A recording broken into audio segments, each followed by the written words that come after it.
Okay, tanong puli na isa nating follower yung ating sasagutin regarding doon sa pagme-memo sa kanya nang hindi siya naka-attend ng guard mounting or ng formation. So siguro meron silang formation, ito ba'y alam ba ng mga guard or ano? Ito po yung tanong niya para po malinawan kasi kailangan po dapat natin ang guard mounting or formation, araw-araw po dapat yan, hindi dapat pumapalya. Unless case-to-case basis na may mahalaga kayong gagawin yan, pero depende na rin sa officer yan kung paano niya i-manage. Pero para sa akin dapat ang guard mounting talaga, daily po yan. Lahat ng shift, day shift and night shift. Kung tatlo ang shift ninyo, 8 hours ang duty, dapat kada shift yan may formation tayo. Ito topic natin po yan. So ito po yung tanong niya. Sir, magandang umaga po. Sir, ask ko lang, normal lang ba bigyan ka ng memo ng OIC kapag hindi ka naka-attend sa formation? Wala naman sila binaba na memo regarding sa no-attend formation. 4 years na po ako duty sa kanila. Hindi lang ako umabot sa formation, binigyan nila ako memo agad. Sana masagot mo po, sir. Salamat. Okay. So, maganda para sa akin, maganda na nagbigay ng memo ang officer. Tandaan po natin, ang memo, hindi yan ibig sabihin na kayo violator na. Pinagpapaliwanag tayo, ano yung reason natin, bakit hindi naka-attend. Kasi sa ating mga kapwa ko security personnel, kapag naka-receive ng memo, ang impact sa kanila agad, violator na sila. May ginawa na silang mali. Hindi po ganon.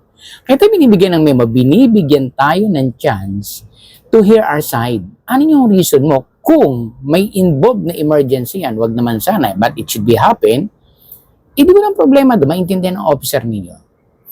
Diba? Yun na. Pangalawa, gaano ba kahalaga ang formation? Si sir kasi sabi niya, 4 years na, very good. Sa tagal ni sir, ibig sabihin, mahusay ito ng security. Kasi 4 years ba naman eh? Kung sa 4 years ba na yan, hindi ba tayo naging aware? Ano ba yung kalakaran? Ano yung patakaran? Ano yung SOP ng officer natin? Hindi. So dapat, sa tagal natin, alam na natin. Kasi kung ang formation ninyo, ganitong oras, kung maaga tayo pumasok, wala namang problema doon. Ngayon sir, kung talaga naman namimohan ka, at pinapag-explain tayo, mag-explain. Kasi ganun talagang mga officer, hindi ibig sabihin na wala namang binabang memo, hindi na. Huwag tayong mag-base dun sa memorandum na kailangan meron muna bago tayo susunod. Diba?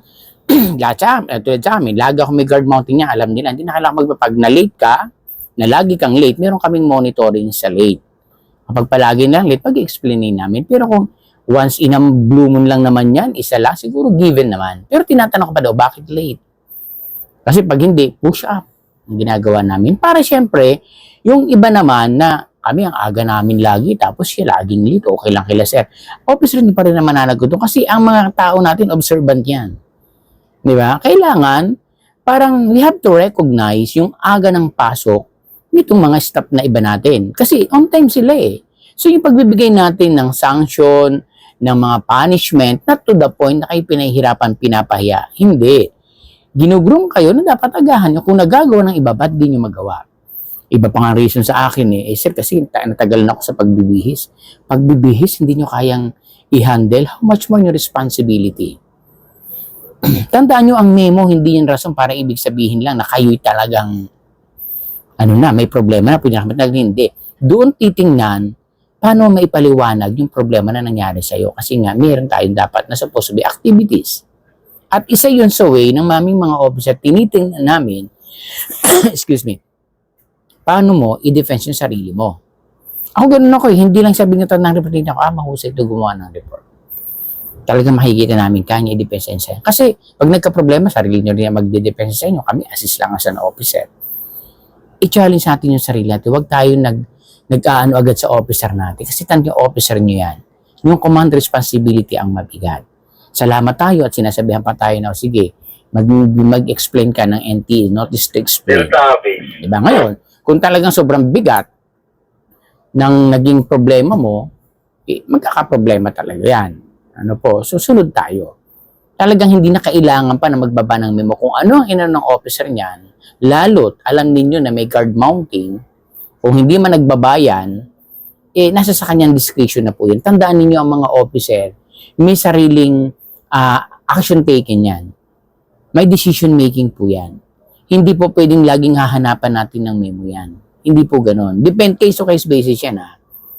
Diba? Kung halimbawa, nabago yung oras ninyo, na hindi naman dati gano'n yun, magbababa ng memo, mag-i-inform.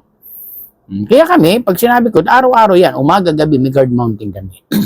Para sa inyong information na yan, excuse me, sobrang halaga kasi yan. Kasi, dyan ibibigay lahat ng mga queries, ng mga concern, ng mga suggestion, clarification na hindi naiintindihan ng mga kasama. Or yung mga panibagong kautusan, tagubilin ng ating company, ng mga boss natin, i-disseminate nila yan dyan sa guard mounting. At tinitingnan din, pinakamahalaga, na itong mga incoming, safety ba sila or fit to work ba sila? Baka kasi ang iba dyan nakainom, di ba? A-assume na lang, yari si officer dyan. Ang iba naman, may sakit, pipiliting pumasok dahil nanghihinayang, totoo naman yan. May nangyari dun sa area niya, sabi, di ba na-check yan, officer? Kawawa ang officer ninyo. So, dapat ang officer, pinakamagulang niyo yan eh. Minsan, di ba, magulang natin, hindi natin alam, ba't nagdano si nanay, si tatay, hindi mo alam, para sa'yo din yan. Walang magulang naghangad ng masama sa anak. Wala ding mga officer na naghangad na magmalpak yung detachment niya. Kaya ang officer niyo, the more na masikit yan, the more na talagang puro siya, anong tawag dito, mga rules na dapat ikakabuti ng detachment, sabihin niyo, mahusay yung officer ninyo, tatagal kayo sa detachment ninyo. Subukan niyo officer, parang wala lang, okay, pumasok kayo dyan, bahala kayo dyan, ganyan. Sigurado ang gulo-gulo niya, may uuwi na, may naiwan pa, nagkakagulo, hindi pa alam ng officer. Sa amin, hindi. Hindi namin inaangat yung sarili namin. Ako, sample ko lang, kasi ayoko nang gumamit ng ibang tao, ako na lang. Siyempre, nanonood kayo sa akin. So, sa amin ganyan, hindi po pwede silang hindi ko makita araw-araw na umattend sa guard mounting ko yan. Meron pa kaming, nag-aano kami ng 11. So, kung matuto sila. Yung iba, again, kasi nga, ganito, ganyan. Sa akin, sabi ko, matuto kayo. Basta yung 30 minutes magamit ko yan, okay. Kung wala naman, talagang kailangan ko ipahinga sila. Pag wala namang mga queries, na-check ko na sila, kompleto, rigado sila, pull out. Kasi doon mo makikita, pag sabi nila, pag nakataw, mukhang masama parang damo, kaya mo pumasok ko din, papa-straight na lang ako. Ganun. Hindi yun ay kaanuhan natin sa officer. Protection natin lahat yan pagkaganyan. So, pag nakatanggap ng memo, mag-explain tayo, huwag nyo na i-question yung officer ninyo. Kung ano yung binigay niya, mag-explain. Tapos, simple lang, di ba? Okay, so I hope nasagot ko yung tanong ni Sir. So, si Sir kasi sigurado, maayos na siya na security kasi imagine mo, 4 years na. Siguro, it's a matter of communication yan. Yun ang paigting. Magtanong kayo.